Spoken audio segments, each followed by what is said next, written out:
தூத்துக்குடி மாவட்டம் திருச்செந்தூர் சுப்பிரமணிய சுவாமி கோயில் கும்பாபிஷேக பணிகள் இறுதி கட்டத்தை எட்டியுள்ளது.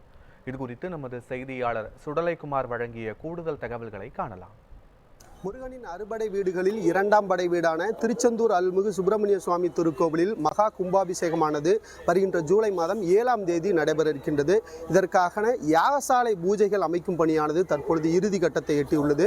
ராஜகோபுரத்திற்கு கீழ்ப்பகுதியில் தான் இந்த பிரம்மாண்டமான யாகசாலை பூஜை என்பது யாகசாலை இந்த வேள்வி ஹோமங்கள் அமைப்பதற்கான அந்த குண்டங்கள் அமைக்கும் பணியானது தற்பொழுது இறுதி கட்டத்தை எட்டியிருக்கிறது. இந்த யாகசாலை இதை பொறுத்தவரையில் சுமார் 8000 சதுரடியில் பிரம்மாண்டமாக இந்த பந்தல்கள் அமைக்கப்பட்டிருக்கிறது.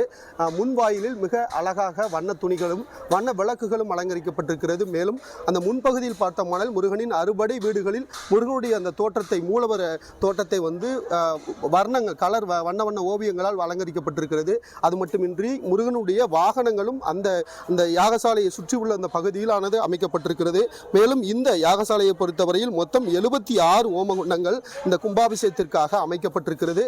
தற்பொழுது நாம் பார்த்து கொண்டிருக்கிற இந்த பகுதி சண்முகருக்காக மட்டுமே பிரத்யேகமாக அமைக்கப்பட்டிருக்கக்கூடிய இந்த யாக குண்டங்களானது கிட்டத்தட்ட 49 குண்டங்கள் இந்த சண்முகருக்கு மட்டும் அமைக்கப்பட்டிருக்கிறது நாம் பார்த்து வருகிறோம். இதனை சுற்றி பல்வேறு வண்ண ஓவியங்கள் அலங்கரிக்கப்பட்டிருக்கிறது. மேலும் தங்க தகடுகள் போன்று மிகவும் கலை நுட்பத்துடன் இங்கு அலங்காரமானது அமைக்கப்பட்டிருக்கிறது.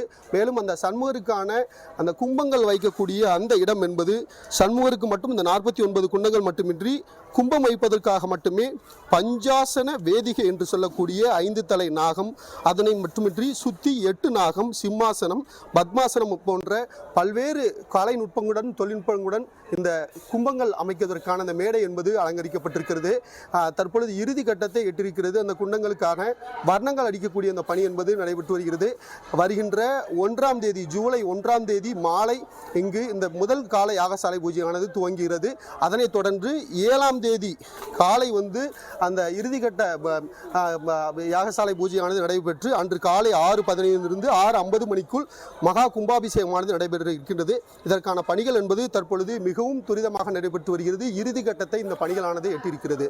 செய்தியாளர் ஐக்கட்டுடன் எம் சுடலைக்குமார், நியூஸ் 7 தமிழ், திருச்செந்தூர்.